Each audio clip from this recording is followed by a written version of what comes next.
ಜೀವನ್ಮುಕ್ತ ಮಹಾತ್ಮರಿಗೆ ನಮಸ್ಕರಿಸುತ್ತಾ ಈಗ ನನಗೆ ಬಂದಿರುವ ಒಂದು ಜವಾಬ್ದಾರಿ ಒಂದು ಅರ್ಧ ಗಂಟೆ ನಾವಿಬ್ಬರು ಹಂಚಿಕೊಂಡಿದ್ದೇವೆ 1 ಗಂಟೆಯಲ್ಲಿ. ಅವ್ರು ಹೇಳಿದಂಗೆ ಮಾರ್ಚ್ 15ನೇ ತಾರೀಕು ನಮ್ಮ 7ನೇ ಅಂತಾರಾಷ್ಟ್ರೀಯ ಅಧ್ಯಕ್ಷರಾದ ರಾಧಾ ಬರ್ನಿಯರವರು ಅವರ ಜನನ ಇರೋದ್ರಿಂದ ಅದ್ರ ಬಗ್ಗೆನೇ ಒಂದಷ್ಟು ಪರಿಚಯ ಮಾಡಿಕೊಳ್ಳೋಣ ಅಂತ ಆ ವಿಷಯನ ನಾವು ಮಾಡಿಸ್ಕೊಂಡಿದ್ದೀವಿ. ಇವರು ತಮ್ಮ ಜೀವಮಾನ ಪೂರ್ತಿ ರಾಧಾ ಬರ್ನಿಯರವರು ಮನಸ್ಪೂರ್ವಕವಾಗಿ ಅಂತ ಹೇಳ್ತಾರೆ. ಒಂದು ಕಡೆ ಯಾಕೆ ಮನಪೂರ್ವಕವಾಗಿ ಅಂದರೆ ಎಷ್ಟು ಕ್ಷೇತ್ರಗಳಲ್ಲಿ ಅವರು ಸೇವೆ ಮಾಡಿದ್ದಾರೆ, ಸೊಸೈಟಿ ಸೇರಿದ್ದಂದಿರ ಅದರ ಆಚೆಗೂ ಅವರೆಲ್ಲರ ಕಡೆಯೂ ಅವರು ತಮ್ಮನ್ನು ತಾವು ತೊಡಗಿಸ್ಕೊಂಡಿದ್ದಿರೋದಕ್ಕೆ ನಿರಂತರವಾಗಿ ರೆಸ್ಟೇ ತಗೋತಾ ಇರಲಿಲ್ಲ ಆ ರೀತಿಯಲ್ಲಿ. ಹಾಗಾಗಿ ಮನಪೂರ್ವಕವಾಗಿ ಅರ್ಪಿಸಿಕೊಂಡಂಥ ಮಹಾಚೇತನ ಅಂತ ಹೇಳ್ತಾರೆ. ಇವರು ನಮಗೆಲ್ಲ ಗೊತ್ತಲ್ಲ, ಶ್ರೀರಾಮ್ ಅವರು ಎನ್ ಶ್ರೀರಾಮ್ ಅವರ ಸುಪುತ್ರಿನೇ ಇವರು. ಅವರು 5ನೇ ಅಂತಾರಾಷ್ಟ್ರೀಯ ಅಧ್ಯಕ್ಷರಾಗಿದ್ದಂಥವರು. ನೀಲಕಂಠ ಶ್ರೀರಾಮ್ ಮತ್ತು ಸೋದರಿ ಭಾಗೀರಥಿ ಅನ್ನೋರು ಇವರು ತಂದೆ ತಾಯಿ. ಯಾರು ರಾಧಾ ಬರ್ನಿಯವರ ತಂದೆ ತಾಯಿ. ಇವರು ಅಡಿಯಾರ್ನಲ್ಲೇ ಹುಟ್ಟಿದ್ದು. ಹಾಗಾಗಿ ಇವ್ರಿಗೆ ಆನಂದಸೆಟ್ ಅವ್ರ ಪರಿಚಯ ಕೂಡ ಇತ್ತು, ಜಿಡ್ಡು ಕೃಷ್ಣಮೂರ್ತಿಗಳ ಪರಿಚಯ ಕೂಡ ಇವರಿಗೆ ಇತ್ತು. ನಾವಿನ್ನ ಬಾಲ್ಯ ಅದೆಲ್ಲ ನೋಡೋದು ಬೇಡ, ಮುಖ್ಯವಾಗಿ ಅವ್ರು ಏನು ಸೊಸೈಟಿ ಕೊಟ್ಟು ಹೋಗಿದ್ದಾರೆ ಅನ್ನೋದು ನಮ್ಗೆ ಮುಖ್ಯ ಇದೆ. ಜೊತೆಗೆ ಅವ್ರು ಏನಂದರೆ ಅವರು ನೃತ್ಯ ಕಲೆಯಲ್ಲಿ ತುಂಬ ಪಾಂಡಿತ್ಯ ಪಡೆದಿದ್ರು.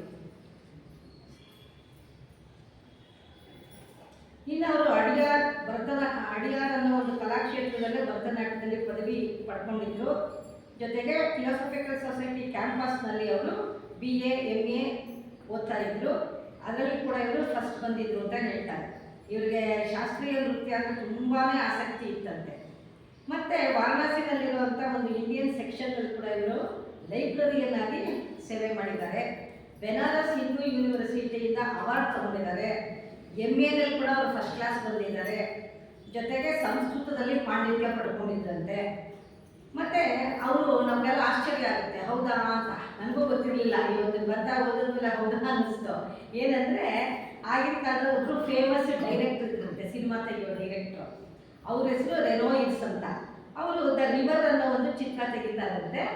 ಅದರಲ್ಲಿ ಇವ್ರನ್ನ ಕೇಳ್ತಾರಂತೆ, ನೀವು ಒಂದು ಪಾತ್ರ ಅಭಿನಯಿಸಿ ಅಂತ. ಅವಾಗ ಇವರು ಅದರಲ್ಲಿ ಅಭಿನಯ ಮಾಡಿದ್ದಾರೆ. ಅದನ್ನು ನೋಡಿ ಅವರು ಪ್ರೊಡ್ಯೂಸರ್ ಅವರು ಇವರೊಬ್ಬ ದೇವತೆ ಅಂತ ಇವ್ರಿಗೆ ಬಿರುದು ಕೊಟ್ಬಿಟ್ಟಿದ್ದಾರೆ. ಆವಾಗಿನ ಪಿಕ್ಚರ್ ತೆಗೆದಲ್ಲ ಪ್ರೊಡ್ಯೂಸರ್. ಈ ಒಂದನ್ನ ವಿಷಯ ಗೊತ್ತಾಗಿ ಇನ್ನೊಬ್ಬರು ಯಾರು ಹಾಲಿವುಡ್ನಲ್ಲಿ ಅವ್ರು ಇರ್ತಾರಲ್ಲ ಡೈರೆಕ್ಟರ್ ಪ್ರೊಡ್ಯೂಸರ್, ಅವರೆಲ್ಲ ಒಂದು ಕೇಳ್ಕೊಂಡ್ಬಂದಿರಂತೆ, ನಮ್ಮ ಚಿತ್ರಗಳು ಇದೆ, ನೀವು ಆ್ಯಕ್ಟ್ ಮಾಡಬೇಕು ಅಂತ. ಇವರಾದರೂ ಒಪ್ಕೊಳ್ಳಿ ಅಂತೆ. ಅಷ್ಟೊತ್ತಿಗೆ ಏನಾಗಿದೆ, ಇವರಿಗೆ ಈ ಕಡೆ ಒಲವು ಬಂದ್ಬಿಡ್ತಾರೆ. ಆಧ್ಯಾತ್ಮಿಕ ಮತ್ತು ಥಿಯೋಸಫಿಕಲ್ ಸೊಸೈಟಿ, ತಂದೆ ತಾಯಿ ಎಲ್ಲ ಅಲ್ಲೇ ಇದ್ದವರು, ಅಡಿಯಾರು ಎಲ್ಲ ಸಂಪರ್ಕದಲ್ಲಿರೋವಾಗ ಈ ಕಡೆ ಬರುತ್ತೆ. ಆವಾಗೇನೋ ಗೊತ್ತಿಲ್ಲ, ಒಂದು ಆ್ಯಕ್ಟಿಂಗ್ ಮಾಡಿದ್ದಾರೆ. ಅದರಲ್ಲಿ ಒಬ್ಬ ದೇವತೆ ಅಂತ ಕೂಡ ಒಂದು ಬಿರುದನ್ನು ತಗೊಂಡಿದ್ದಾರೆ. ಹಾಗಾಗಿ ಇವರು ಅಲ್ಲಿ ಆ್ಯಕ್ಟ್ ಮಾಡೋದಕ್ಕೆ ನಿರಾಕರಣೆ ಮಾಡ್ತಾರೆ.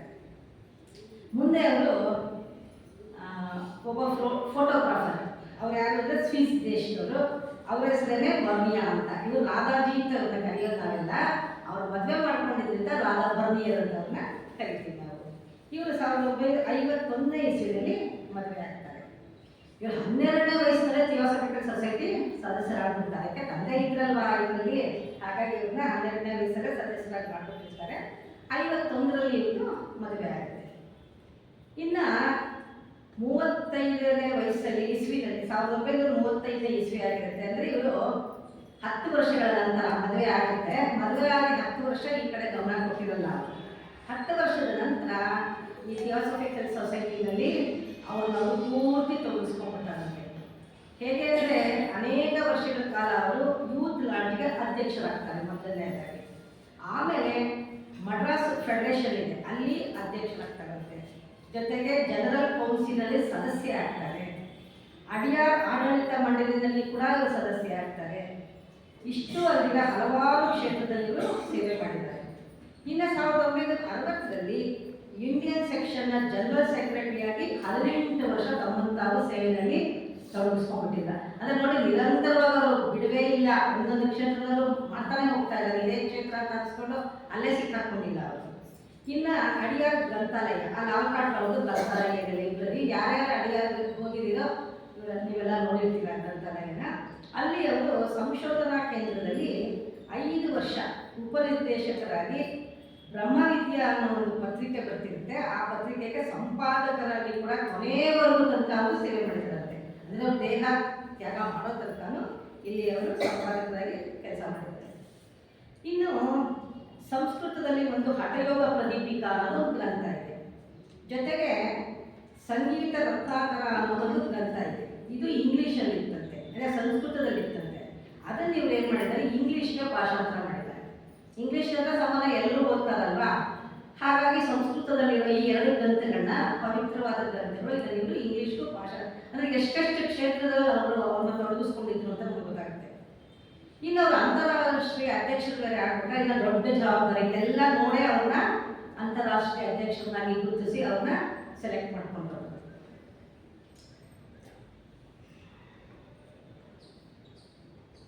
ಈ ಅಂತಾರಾಷ್ಟ್ರೀಯ ಅಧ್ಯಕ್ಷರಾದ ಮೇಲೆ ಅವರು ಇಂಡೋಲಜಿ ಇರೋದೊಂದು ವಾರ್ಷಿಕ ಪತ್ರಿಕೆ ಬರ್ತಿತ್ತು ಅಡಿಯಾರ್ ಲೈಬ್ರರಿಯಿಂದ.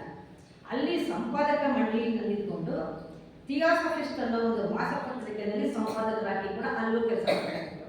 ಜೊತೆಗೆ ಅದರಲ್ಲಿ ಒಂದು ಸೈಡ್ ಲೈನಲ್ಲಿ ಒಂದು ಸ್ವಲ್ಪ ಚಿಕ್ಕದಾಗಿ ಬರೆಯುವಂಥ ಲೇಖನಿಗಳಿರುತ್ತೆ. ಅದನ್ನು ಏನು ಹೇಳ್ತಾರೆ ಅಂದರೆ ಕಾವಲು ಗೋಪುರ ಅಂತ ಹೇಳ್ತಾರೆ. ಅಲ್ಲೂ ಕೂಡ ಇವರು ಆರ್ಟಿಕಲ್ನ ಬರೀತಾ ಇದ್ದಾರೆ. ಎಲ್ಲೂ ಬಿಟ್ಟಿಲ್ಲ ಅವರು. ಎಲ್ಲೆಲ್ಲೂ ಅವರಿಗೆ ಸಮಯ ಸಿಗ್ತೋ, ಸಂದರ್ಭ ಸಿಗ್ತೋ, ಎಲ್ಲ ಕಡೆ ಎಲ್ಲ ಕ್ಷೇತ್ರದಲ್ಲೂ ಅವರು ಸೇವೆಗೆ ಮುಂದಾಳತ್ವ ವಹಿಸ್ಕೊಂಡು ಹೋಗ್ತಾ ಇದ್ರು ಅಂತ ಹೇಳ್ತಾರೆ. ಇನ್ನು ಒಟ್ಟಾರೆ ನೋಡೋದಾದ್ರೆ ಇದು 960 ಲೇಖನಗಳಂತೆ. ನಾವು ಒಂದು ಗ್ರಂಥ ಓದ್ಬೇಕಾದ್ರೆ ಒಂದು ಅರ್ಧ ಓದ್ತೀವಿ, ತಿರ್ಗಾಡ್ಬಿಡ್ತೀವಿ, ಇನ್ಯಾವುದೋ ಒಂದು ಆಸೆ ಆಗುತ್ತೆ ಮತ್ತೊಂದು ಹೋಗ್ತೀವಿ. ಇವರು ಲೇಖನಗಳನ್ನ ಬರೆದಿದ್ದಾರೆ ಅಂತ ಹೇಳ್ತಾರೆ. 960 ಲೇಖನಗಳು. ಅದು ವಿವಿಧ ಪತ್ರಿಕೆಗಳಲ್ಲಿ ಕೂಡ ಪ್ರಕಟ ಆಗಿದೆ. ಒಂದೇ ಪತ್ರಿಕೆಗೂ ಸೀಮಿತ ಅಲ್ಲ, ನಾನಾ ಪತ್ರಿಕೆಗಳಲ್ಲಿ ಇರುವುದು ಪ್ರಕಟ ಆಗಿದೆ ಅಂತ ಹೇಳ್ತಾರೆ. ಹಾಗಾಗಿ ಇವರು ಸದಾ ಚುರುಕಾಗಿರುವಂಥ ವ್ಯಕ್ತಿ ಅಂತ ನಾವು ಹೇಳ್ಬೋದು. ಅದಲ್ಲದೆ ಇವರು ಸಾಂಸ್ಕೃತಿಕ ಕ್ಷೇತ್ರದಲ್ಲಿ, ವಿದ್ಯಾಭ್ಯಾಸದ ಕ್ಷೇತ್ರದಲ್ಲಿ, ಆಧ್ಯಾತ್ಮಿಕ ಕ್ಷೇತ್ರದಲ್ಲಿ, ಈ ಎಲ್ಲ ಕ್ಷೇತ್ರಗಳಲ್ಲೂ ಇವರು ಈ ಸಂಸ್ಥೆಗಳಲ್ಲಿ ತಮ್ಮಂತ ತೊಡಗಿಸ್ಕೊಂಡು ಸೇವೆ ಮಾಡಿದ್ದಾರೆ. ಮುಖ್ಯವಾಗಿ ಇವರು 7ನೇ ಅಂತಾರಾಷ್ಟ್ರೀಯ ಅಧ್ಯಕ್ಷರಾಗಿ 1980ನೇ ಇಸ್ವಿ ಜುಲೈ 4ರಂದು ಆಯ್ಕೆಯಾಗಿದ್ದರು. ಮತ್ತೆ ನೋಡಿ, ಒಂದ್ಸಲ ಆಯ್ಕೆ ಆಗಲ್ಲ, ಮತ್ತೆ 5 ಸಲ ಆಯ್ಕೆ ಆಗಿದ್ದಾರೆ ಅಂದರೆ ಇವರು ಹೇಗಿದ್ರು ಅಂತ ನಾವು ಊಹೆ ಮಾಡೋಕ್ಕೂ ಸಾಧ್ಯ. ಅಷ್ಟು ಸೇವೆಗಳನ್ನು ಎಲ್ಲ ಸಂಸ್ಥೆಗಳಲ್ಲೂ, ಎಲ್ಲ ಕಾರ್ಯಕ್ಷೇತ್ರದಲ್ಲೂ ಅವರವರು ಪೂರ್ತಿ ಸಮರ್ಪಣೆ ಮಾಡ್ಕೊಂಡಿದ್ರು. ಹಾಗಾಗಿ ಅವರೇ ಆಯ್ಕೆಯಾಗಿ ಕೊನೆಗೆ 33 ವರ್ಷಗಳ ಕಾಲ ಅವರು ಸೇವೆ ಸಲ್ಲಿಸಿದ್ದಾರೆ ಸೊಸೈಟಿ ಅಧ್ಯಕ್ಷರಾಗಿ. ಅಂದರೆ ಇಂಟರ್ನ್ಯಾಷನಲ್ ಪ್ರೆಸಿಡೆಂಟ್ ಆಗಿ 33 ವರ್ಷಗಳ ಕಾಲ, ಅಂದರೆ ಅವರ ದೇಹ ಬಿಡೋ ತನಕ ಈ ಕಾರ್ಯಕ್ಷೇತ್ರದ ಜವಾಬ್ದಾರಿ ತಗೊಂಡಿದ್ದಂಥವ್ರು. ಇನ್ನು world congress of the theosophical ಸೊಸೈಟಿನಲ್ಲಿ ಕೂಡ ಅಧ್ಯಕ್ಷ ವಹಿಸ್ತಾರೆ. ಇನ್ನು ನೈರೋಬಿಯಾ, ಬ್ರೆಜಿಲು, ಸಿಡ್ನಿ, ರೋಮು, ಚಿಕಾಗೋ ಇಂಥ ದೇಶಗಳಲ್ಲಿ ಕೂಡ ಧಾರ್ಮಿಕ ವಿಶ್ವಸಂಸ್ಥೆಯ ಸಭೆಯಲ್ಲಿ ಪ್ರಪಂಚದ ಅನೇಕ ಧಾರ್ಮಿಕ ಗಣ್ಯರು ಭಾಗವಹಿಸಿರ್ತಾರಲ್ಲ, ಅಲ್ಲೂ ಇವರು ಭಾಗವಹಿಸ್ತಾರೆ. ಅಲ್ಲೂ ಬಿಡೋದಿಲ್ಲ ಇವರು. ಅಲ್ಲಿ ಭಾಗವಹಿಸಿಬಿಟ್ಟು ಸ್ವಯಂ ಪರಿವರ್ತನೆ ಮತ್ತು ಧರ್ಮದ ಭವಿಷ್ಯತ್ತು ಅನ್ನೋ ಒಂದು ಈ 2 ವಿಷಯದ ಬಗ್ಗೆ ಅವರು ಉಪನ್ಯಾಸಗಳನ್ನ ಕೂಡ ಕೊಟ್ಟಿದ್ದಾರೆ ಅಂತ ಹೇಳ್ತಾರೆ. ಇವರು ಸೇವಾ ಮನೋಭಾವ ತುಂಬಾ ಜಾಸ್ತಿ ಇದ್ದಿದ್ದರಿಂದ, ಅಂತಾರಾಷ್ಟ್ರೀಯ ಅಧ್ಯಕ್ಷರು ಆಗಿದ್ದರಿಂದ ಇಲ್ಲಿ ಥಿಯಾಸಫಿಕಲ್ ಸೇವಾ ವಿಭಾಗದ ಅಧ್ಯಕ್ಷರು ಕೂಡ ಆಗ್ತಾರೆ. ಅಂತಾರಾಷ್ಟ್ರೀಯ ಅಧ್ಯಕ್ಷರ ಜವಾಬ್ದಾರಿಯೇ ದೊಡ್ಡದು.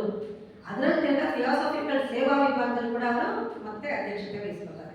ಅವ್ರ ಗುರಿ ಏನು ಅಂದರೆ ಬಡ ವಿದ್ಯಾರ್ಥಿಗಳಿಗೆ ವಿದ್ಯಾಭ್ಯಾಸ ಕೊಡಬೇಕು, ಶಿಕ್ಷಣ ಕ್ಷೇತ್ರನ ಮುಂದುವರಿಸಬೇಕು.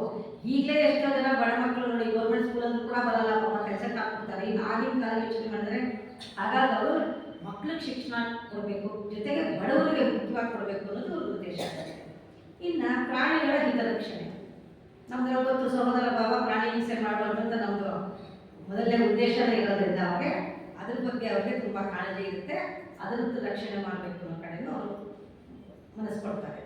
ಜೊತೆಗೆ ಪರಿಸರದ ಬಗ್ಗೆ, ಈಗಲೇ ಪರಿಸರ ಮಾಲಿನ್ಯ ಎಷ್ಟು ನೋಡ್ತಾ ಇದ್ದೀವಿ ಅಂದರೆ ಆ ಕಾಲಕ್ಕೆ ಇನ್ನೆಷ್ಟಿತ್ತು ಅಂತ ನಾವು ಉಪಯೋಗ ಮಾಡ್ಬೋದು. ಅದ್ರ ಬಗ್ಗೆ ಕೂಡ ಅವರು ತಿಳುವಳಿಕೆ ಕೊಡ್ತಿದ್ರಂತೆ. ಇನ್ನು ಸೇವೆ ಅನ್ನೋದೇ ಇರೋದು ಜೀವನದ ಗುರಿ ಅಂತ ನಾವು ತಿಳ್ಕೊಬೋದು.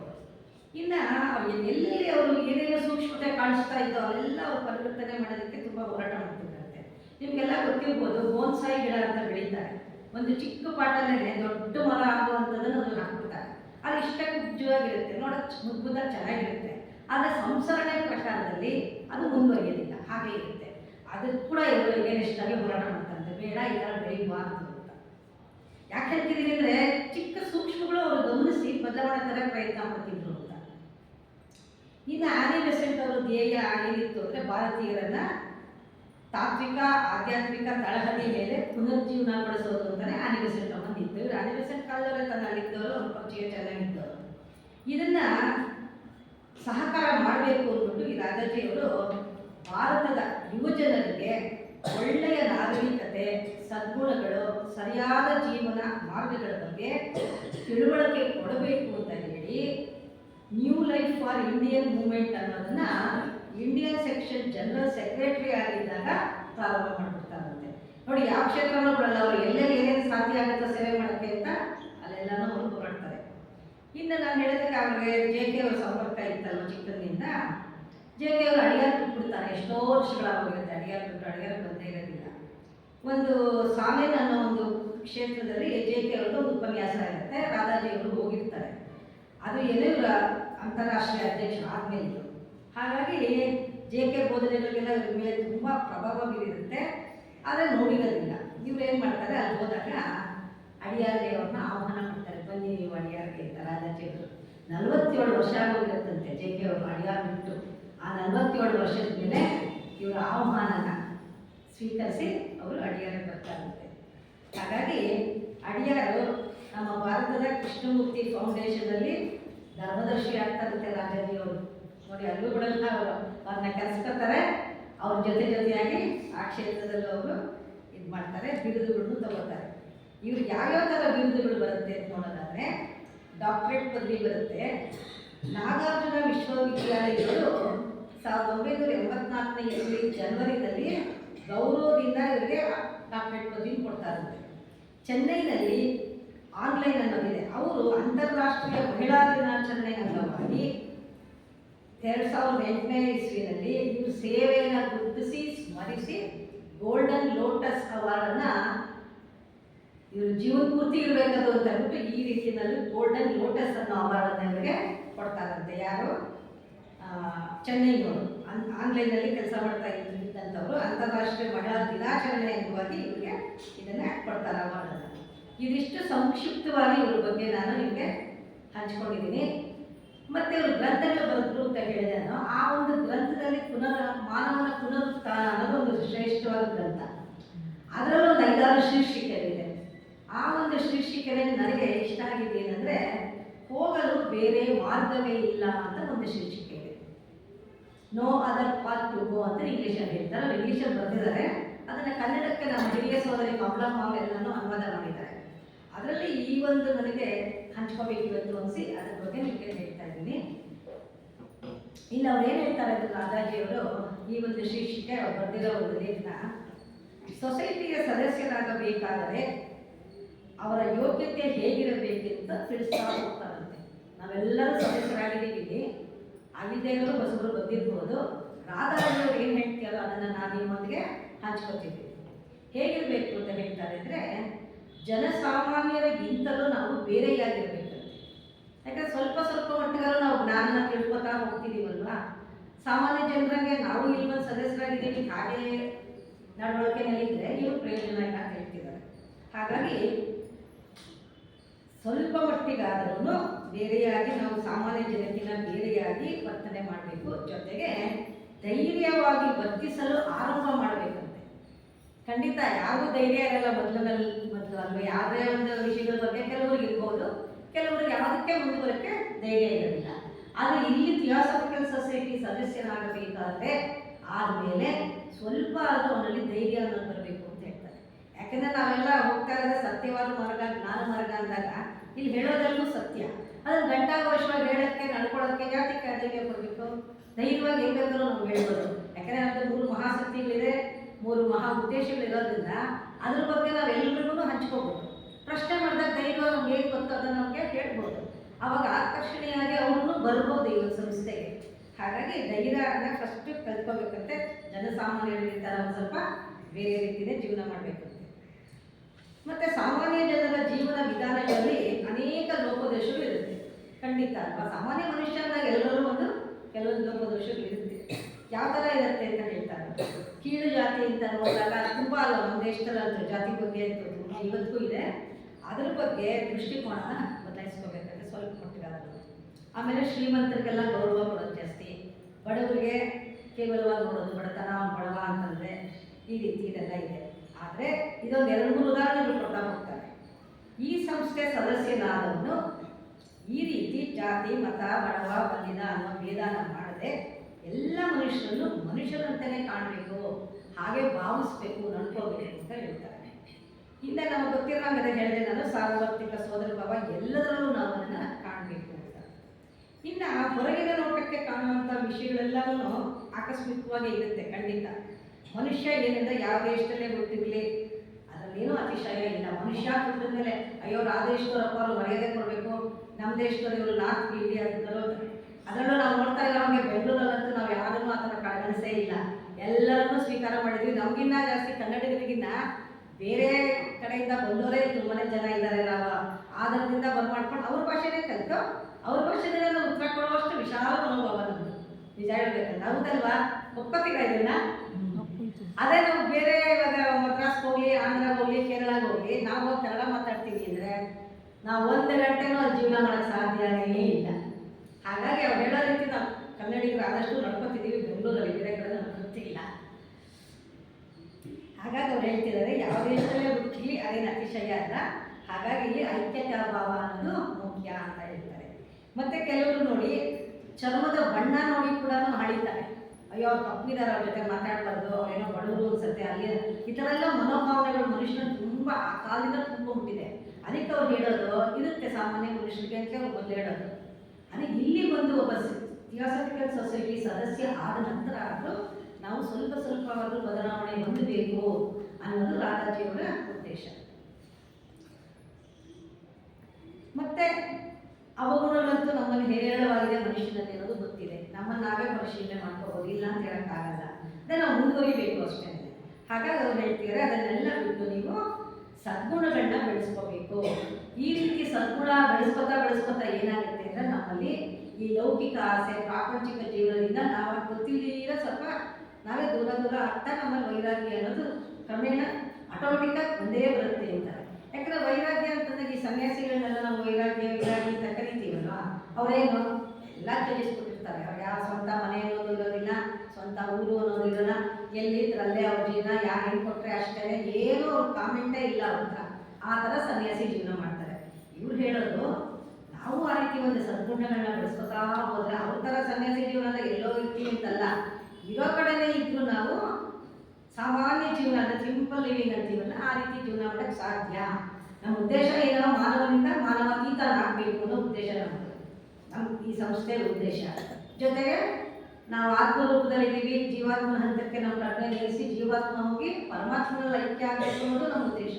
ಹಾಗಾಗಿ ಈ ಸದ್ಗುಣಗಳನ್ನ ಬೆಳೆಸ್ಕೊಂಡು ಸನ್ಯಾಸಿ ಥರ ಅಂದರೆ ಕೆಟ್ಟದ್ದನ್ನೆಲ್ಲ ಬಿಟ್ಟು ಒಂದು ಒಳ್ಳೆಯ ಮಾರ್ಗದಲ್ಲಿ ಹೋಗ್ತಾ ಇದ್ದಂಗೆ ನಾವು ಆ ಮಟ್ಟಕ್ಕೆ ಏರ್ಬೋದು ಅನ್ನೋದು ಇವ್ರ ಉದ್ದೇಶ. ಇನ್ನು ಅದಕ್ಕೆ ಹೇಳ್ತಾರೆ, ಅದಕ್ಕೊಂದು ಕೋಡ್ ಕೊಡ್ತಾರೆ, ವಿಶ್ವ ಕುಟುಂಬಿನಿ ಆಗಬೇಕು ಅಂತಾರೆ. ವಿಶ್ವ ಕುಟುಂಬ ವಸುದೈವ ಕುಟುಂಬ ಅಂತ ನಾವು ಹೇಳಿದ್ದೀವಲ್ವಾ, ಆ ರೀತಿ. ಯಾಕೆ ಈ ಥರ ಸಾಧನೆ ಮಾಡಿದ್ರೆ ಖಂಡಿತ ಅದನ್ನು ಸಾಧ್ಯ ಆಗುತ್ತೆ ಅಂತ. ಇನ್ನು ಸಂಸಾರಗಳಲ್ಲಿ ನಾವೇನು ಮಾಡ್ತೀವಿ, ಸಂಬಂಧಿಗಳನ್ನ ಸ್ನೇಹಿತರನ್ನ ಅಲ್ಲೂ ನಾವು ಇಷ್ಟ ಇರೋರ್ನ ಇಷ್ಟ ಅನ್ನೋದು ಸಿಂಪಲ್ ಆಗಿ ನೋಡಿ, ನಮ್ಮ ನಿತ್ಯ ಜೀವನದಲ್ಲಿ ಏನು ಬೇಕೋ ಅದನ್ನೇ ಕೊಟ್ಟಿದ್ದಾರೆ ಅವರು. ಏನೋ ದೊಡ್ಡ ಸಾಧನೆ ಮಾಡಿ ಅಂತ ಅವ್ರೇನು ಹೇಳಿಲ್ಲ ನಮಗೆ. ಮನೆಗಳಲ್ಲಿ ಇದ್ಕೊಂಡೇ ನಾವು ಯಾವ ರೀತಿ ಇರಬೇಕು ಅನ್ನೋದನ್ನ ಹೇಳ್ತಾ ಹೋಗ್ತಾರೆ. ಹಾಗಾಗಿ ಈ ರೀತಿ ಕೂಡ ನಾವೇನು ಮಾಡ್ತೀವಿ, ಇಷ್ಟ ಇವಾಗ ಯಾರೋ ಒಬ್ರು ಗೆಸ್ಟ್ ಬರ್ತಾರೆ ಅಂತ ಫೋನ್ ಬಂದರೆ ಅಯ್ಯೋ ಬರ್ತಿದಾರಲ್ಲ, ಯಾಕೆ ಬಂದಿರೋದು ಇನ್ನೊಂದು ದಿವಸ ಬರುವಂತ ಅನ್ಕೋತೀವಿ. ಆವಾಗೆಲ್ಲ ಫೋನೇ ಮಾಡ್ತಿರ್ಲಿಲ್ಲ ಬಂದ್ಬಿಡೋರು ಅತಿಥಿಗಳು ಅಂತ, ಯಾರು ಬೇಜಾರು ಮಾಡ್ಕೊತಿರ್ಲಿಲ್ಲ. ನೋಡಿ ಎಷ್ಟು ಜನ ಹಂಗೆ ಬರೋರು ನಮ್ಮ ಮನೆಗಳಲ್ಲೂ ಆಗಿದೆ. ಈಗ ಬರೋರು ಒಬ್ಬರು ಇಬ್ಬರು ಇರೋರು ಒಬ್ಬರು ಇಬ್ಬರು ಆದರೂ ಫೋನ್ ಮಾಡಿ ಬರ್ತಾರೆ, ತೊಂದರೆನೂ ಕೊಡಲ್ಲ, ಆದರೂ ಮನಸ್ಸು ಏನೇನೋ ತನಕ ವಿಚಾರ ಮಾಡುತ್ತೆ. ಅದಕ್ಕೆ ಅವ್ರು ಹೇಳ್ತಾರೆ ಎಲ್ಲದರಲ್ಲೂ ನಿರ್ಲಿಪ್ತರಾಗಿರೋದು ಅಭ್ಯಾಸ ಮಾಡ್ಕೋಬೇಕು. ನಮ್ಮ ಮನಸ್ಸಲ್ಲಿ ಏನು ಬರಲೇಬಾರದು ಬೇರೆ ಥರ ಯೋಚನೆಗಳು. ಜಗ್ಗವ್ರು ಅದೇ ಥರ ಹೇಳ್ತಾರೆ, ಇರೋದ್ರಲ್ಲಿ ಇದ್ದಂಗೆ ನೋಡು, ಗಮನಿಸು, ಎಚ್ಚರ ವಹಿಸು ಅಂತ. ಇದೇ ಎಲ್ಲೆಲ್ಲಿ ಬಂದರೂ ನಮಗೆ ಈ 3 ವರ್ತಮಾನದ ಸ್ಥಿತಿ, ಇದು 3 ಎಲ್ಲದಕ್ಕೂ ಅನ್ವಯ ಆಗುತ್ತೆ. ಇನ್ನು ಕೆಲವರು ಮನೆಗಳಲ್ಲಿ ಆಗಲಿ, ದೊಡ್ಡ ಶ್ರೀಮಂತರ ಮನೆಯಲ್ಲಾಗಲಿ, ಅಥವಾ ರಾಜಕಾರಣಿಗಳ ಮನೆಯಲ್ಲಾಗಲಿ, ಅಥವಾ ನಮ್ಮಂಥ ಸಾಮಾನ್ಯ ಮನೆಗಳಲ್ಲೇ ಆಗಲಿ ಕೆಲಸಕ್ಕೆ ಬರ್ತಾರೆ. ಆಡು ಕಾಡು ಅಂತ ಈಗ ತೋಟ ನೋಡ್ಕೊಳಕ್ಕಾಗಲಿ, ಮನೆಗಳಲ್ಲಿ ಕೆಲಸ ಮಾಡೋಕ್ಕಾಗಲಿ ಕೆಲವರು ಅಂಥವ್ರು ನಾವೆಲ್ಲ ಮಾಡ್ತಿದ್ವಿ ಆ ಕಾಲ. ಯಾಕಂದ್ರೆ ನಮ್ಮ ಹಿರಿಯರು ಏನು ಮಾಡ್ಕೊಂಡು ಬಂದಿದ್ರು, ನಾವು ಅದನ್ನೇ ಮುಂದುವರಿಸ್ಕೊಂಡು ಹೋಗ್ತಿದ್ರು. ಆದರೆ ಈಗ ನಮ್ಗೆ ತಿಳುವಳಿಕೆ ಬರ್ತಾ ಇರೋದ್ರಿಂದ ಅದರಲ್ಲೂ ಇಂಥ ಸಂಸ್ಥೆಗೆ ಬಂದ ಮೇಲೆ ನಾವು ಬದಲಾಗಬೇಕು ಅಂತ ಹೇಳ್ತಾರೆ. ಮನೇಲಿ ಕೆಲಸ ಮಾಡ್ತಾರೆ ಆಳುಗಳು ತಂದು ಮಾತ್ರಕ್ಕೆ ಅವ್ರನ್ನ ಆಳು ರೀತಿಯಲ್ಲಿ ಕಾಣಬೇಡಿ. ಏನೋ ತಿಂತಾ ಇರ್ತೀರ, ಅವರು ಹಂಚ್ಕೊಂಡು ತಿನ್ನಬೇಕು. ಅವ್ರ ನೆಲದ ಮೇಲೆ ಕೂರಿಸೋದು, ಅವ್ರಿಗೆ ಒಂದು ಅದೆಲ್ಲ ಆಗಿದೆ. ಅವಾಗೆಲ್ಲನೂ ಅವ್ರಿಗೆ ಒಂದು ತಟ್ಟೆ ಬೇರೆ ಅಂತೆ, ಲೋಟ ಬೇರೆ ಅಂತೆಲ್ಲ ಅದೆಲ್ಲ ಬಿಡ್ತಾ ಬರ್ಬೇಕು. ನಾವು ಅದನ್ನೇ ಮುಂದುವರಿತಿದ್ದೀವಿ ಅಂದರೆ ಏನಂತ ಅದು ಬಿಟ್ಟು ನಾವು ಬದಲಾಗಬೇಕು.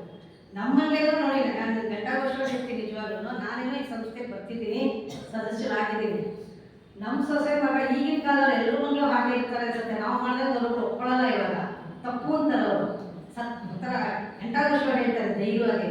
ನಮ್ಮನೆ ಕೆಲಸ ಹುಡುಗಿ ಬಂದರೆ ನಾವು ಕೂತ್ಕೊಳ್ಳೋ ಡೈನಿಂಗ್ ಟೇಬಲ್ ಜೊತೆಗೆ ಅವಳನ್ನ ಕುಡಿಸ್ಕೊಂಡು ಅವಳ ಜೊತೆ ನಾವು ತಿಂತೀವಿ. ತಿನ್ನೋ ಒಳ್ಳೆ ಬೇಕು ಅಂದರೆ ಸರಿ, ಬೇಡ ಅಂದರೆ ಸುಮ್ಮನಿರ್ತೀವಿ, ಬಲವಂತ ಮಾಡ್ಕೊಡ್ತೀವಿ. ಯಾಕಂದರೆ 4 ಮನೇಲಿ ದುಡಿಯೋರು ಅವ್ರಿಗೂ ಹೊಟ್ಟೆ ಅಷ್ಟೊಂದಿರುತ್ತಲ್ವ, ಎಲ್ಲರಿಗೂ ಕಾಮನ್ ಅದು ಮನುಷ್ಯನಿಗೆ. ಅದನ್ನು ಭೇದ ಭಾವ ಮಾಡಿಬಿಡಿ ಅಂತ ಅದನ್ನು ಕೂಡ ಹೇಳ್ತಾರೆ. ಮನೆಗಳಲ್ಲಿ ಆಳುಗಳು ಇರ್ತಾರೆ, ಅವರು ನೀವು ಭೇದ ಭಾವ ಮಾಡಬೇಡಿ, ನಿಮ್ಮಂತೆಯೇ ಅವ್ರನ್ನ ನೋಡಿ ಅಂತ. ಇನ್ನು ಇಲ್ಲಿ ಸೊಸೈಟಿ ಸದಸ್ಯರಾದವರು ಈ ರೀತಿ ವರ್ತಿಸ್ಕೊಂಡು ಭಾವನೆಗಳು, ಮನಸ್ಸಿನಲ್ಲಿ ಭಾವನೆ ಕೂಡ ಬರ್ತದಂತೆ ನಮಗೆ. ನೋಡಿ, ಇದು ಕಬ್ಬಣದ ಕಡೆ ಜ್ಞಾನ ಅನ್ನೋದು ಇದಕ್ಕೇನೆ. ಆ ಭಾವನೆ ಅನ್ನೋದು ನಮ್ಗೆ ಎಷ್ಟೋ ಜನ್ಮಾಂತರಿಯಿಂದ ಎಷ್ಟೋ ವರ್ಷಗಳಿಂದ ಬೇರೂರುತ್ತಿದೆ. ಆದರೆ ಅದರ ಭಾವನೆಯೂ ಬಂದಿದೆ, ನಾವು ಬೆಳಿಬೇಕಾದ್ರೆ ಭಾವನೆಯೂ ಇರಬಾರ್ದು ಅಂತ ಹೇಳ್ತಾರೆ. ಇದು ಒಂದೇ ಸಲ ಆಗೋದಲ್ಲ, ಹಂತ ಹಂತವಾಗಿ ನಾವು ಅಭ್ಯಾಸ ಮಾಡ್ತಾ ಆಗುತ್ತೆ ಅಂತ ಹೇಳ್ತಾರೆ. ಇನ್ನು ಕೆಲವೊಮ್ಮೆ ನೋಡಿ, ತಿಳುವಳಿಕೆ ಇರೋರು ಕೂಡ ತಪ್ಪು ಮಾಡಿಬಿಡ್ತಾರೆ ಅಂತ ಹೇಳ್ತಾರೆ. ಇದೆಲ್ಲ ನಮಗೆಲ್ಲ ಅನುಭವಕ್ಕೆ ಬರ್ತಾರೆ. ಏನೇನು ಹೇಳಿದೆಯೋ ಅದೆಲ್ಲ ನಮ್ಮ ಅನುಭವಕ್ಕೆ ಈಗಾಗಲೇ ಬಂದಿರೋವಂಥ ವಿಷಯನೇ. ಅಂದರೆ ನಾವು ಇನ್ನೂ ಎಚ್ಚರಿಕೆ ವಹಿಸ್ತಾ ಇದ್ದಾಗ ನಮಗೆ ನಾವೇ ಸ್ವಯಂ ಪರಿಶೀಲನೆ ಮಾಡ್ಕೊಂಡಾಗ ಹೌದಲ್ವಾ ಅನ್ನೋದೊಂದು ಎಚ್ಚರಿಕೆ ಬರ್ತದೆ. ಮುಂದುವರಿತಾ ಹೋಗ್ಬೇಕು. ಅದಕ್ಕೆ ಅವ್ರು ಎಂಥ ತಿಳುವಳಿಕೆ ಇರೋರು ಕೂಡ ತಪ್ಪು ಮಾಡ್ತಾರೆ. ವ್ಯವಹಾರ ಚೆನ್ನಾಗಿ ತಿಳ್ಕೊಂಡಿರೋರು ತಪ್ಪು ಮಾಡ್ತಾರೆ.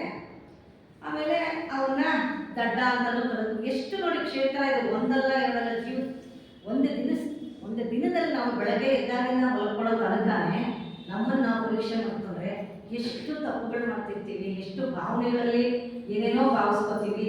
ಇದೆಲ್ಲ ನಾವು ಹಂತ ಹಂತವಾಗಿ ಬಿಡ್ತಾ ಬರಬೇಕು ಅನ್ನೋದು ಇವ್ರ ಉದ್ದೇಶ ಮೇಯ್ನಾಗಿ.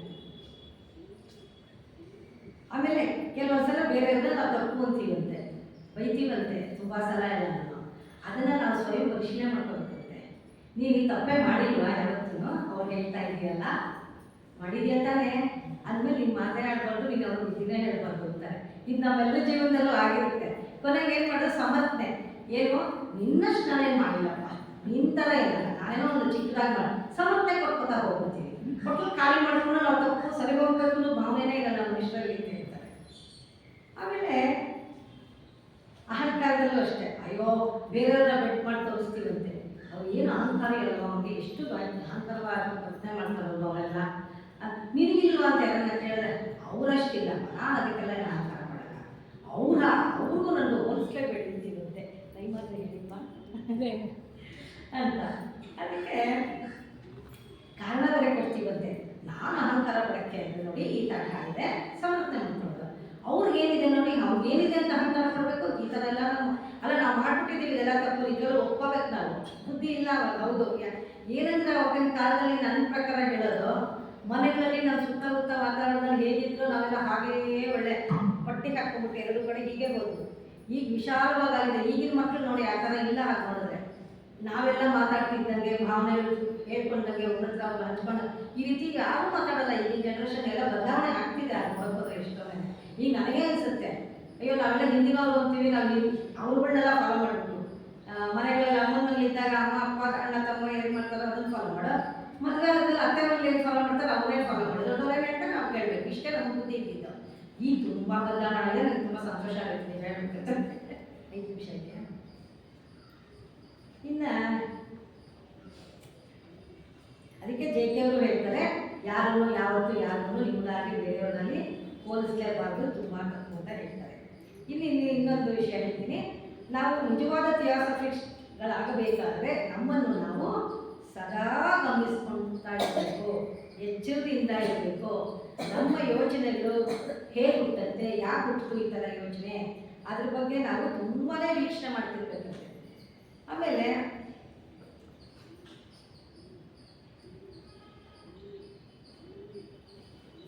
ಇನ್ನೊಂದು ತಪ್ಪು ಏನು ಮಾಡ್ತೀವಿ ಅಂದರೆ, ಕಿತ್ತಾಳಿ ಕಿವಿ ಅಂತ ಹೇಳ್ತೀವಲ್ಲ ನಾವೆಲ್ಲ, ಬೇರೆ ಯಾರ ಬಗ್ಗೆನೋ ಹೇಳ್ತಾರೆ, ಅದನ್ನೇ ನಂಬ್ಕೊಂಡ್ಬಿಟ್ಟು ಅವ್ರ ಬಗ್ಗೆ ಅವ್ರ ಬಗ್ಗೆ ಹೇಳಿದ್ರಲ್ವಾ, ಹಿಂಗೆ ನಮ್ದಲ್ವೇ ಅಲ್ಲ ಡಿಸಿಷನ್ ನಾವೇನು ಕೇಳಿದ್ವಾ, ನಾವು ಇಲ್ಲ. ನಮ್ಗೆ ಎಷ್ಟು ಚಿಕ್ಕ ಚಿಕ್ಕ ತಪ್ಪುಗಳು ರಾಧಾಜಿ ಅವರು ನೋಡಿ ಆ ಪುಸ್ತಕದಲ್ಲಿ ಬರೆದಿಟ್ಟಿದ್ದಾರೆ ಅಂದರೆ ನಮಗೆಲ್ಲ ಹೌದು ಅನ್ಸೋದಿಲ್ವಾ? ಖಂಡಿತವಾಗ್ಲೂ. ಹಾಗಾಗಿ ಆ ರೀತಿ ಮಾಡಬೇಡಿ ಅಂತ ಹೇಳ್ತಾರೆ. ಜೊತೆಗೆ ಅವ್ರು ಇನ್ನೊಂದು ಉದಾಹರಣೆ ಏನು ಹೇಳ್ತಾರೆ ಅಂದರೆ, ನಮ್ಮ ಸಂಸ್ಥೆಗೆ ನ್ಯಾಚಾರವಾಗಿ ಎಲ್ಲರಲ್ಲಿರೋದು ಆತ್ಮ ಚೈತನ್ಯ ಒಂದೇ, ನಾವೆಲ್ಲ ವಿವಿಧ ಆಕಾರದಲ್ಲಿ ಹುಟ್ಟಿದೀವಿ ಅಷ್ಟೇ ಅದು ನಮ್ಮ ಘೋಷಣೆ ಇದೆ ಅಲ್ವಾ. ಅದಕ್ಕೆ ಉದಾಹರಣೆ ನಿಮಗೆಲ್ಲ ಗೊತ್ತಿರೋ ಅಂಥದ್ದೇ ಇದು. ಈಗ ಮಣ್ಣು ಅನ್ನೋದು ಒಂದೇ ಇದೆ, ಅದರಲ್ಲಿ ನಾನಾ ಆಕಾರದ ಪಾತ್ರೆಗಳು, ತಟ್ಟೆಗಳು, ಮಡಿಕೆಗಳು, ಕುಡಿಕೆಗಳೆಲ್ಲ ಮಾಡ್ತಾನೆ. ಆದರೆ ನಾವೇನು ಮಾಡ್ತೀವಿ, ಓ ಇದು ಕುಡಿಕೆ, ಇದು ಮಡಿಕೆ, ಇದು ಬಿಂದಿಗೆ ಅಂತ ನಾವು ಈ ರೀತಿ ಯೋಚನೆ ಮಾಡ್ತೀವಿ. ಅದೇ ಜ್ಞಾನಿ ಅನ್ನೋದು ಏನು ಮಾಡ್ತಾನೆ ಅಂದರೆ ಆ ಆಕಾರಗಳನ್ನು ಕಣ್ಮುಂದೆನೇ ಬರಲ್ಲಂತೆ. ಮಣ್ಣು ಇದು ಮಣ್ಣು, ಅದು ಮಣ್ಣು, ಯಾಕೆ ಅವ್ನು ಬೆಳೆದಿರೋ ವ್ಯಕ್ತಿ, ಹಾಗಾಗಿ ಅವ್ನು ಹಾಗೆ ಅನಿಸುತ್ತಂತೆ. ಇನ್ನು ನಿಮ್ಗೆ ಗೊತ್ತಿರೋ ಬಂಗಾರ, ಆ ಬಂಗಾರನೂ ಅಷ್ಟೇ ಅಲ್ವಾ, ಒಳಗೆ ಗುದ್ದಲಾಗುತ್ತೆ. ಆದರೆ ನಾವೇನು ಮಾಡ್ತೀವಿ, ಇದು ಬಳೆದಂತೆ, ಓಲೆನಂತೆ, ಸರಾರಂತೆ ಅಂತ ಗುರುತಿಸ್ತೀವಿ. ಬಂಗಾರಕ್ಕೆ ಹಿಂದಕ್ಕೆ ನಾವು ಹೋಗೋದೇ ಇಲ್ಲ, ಅದನ್ನೇ ಗುರುತಿಟ್ಕೊಂಡ್ಬಿಟ್ಟಿರ್ತೀವಿ.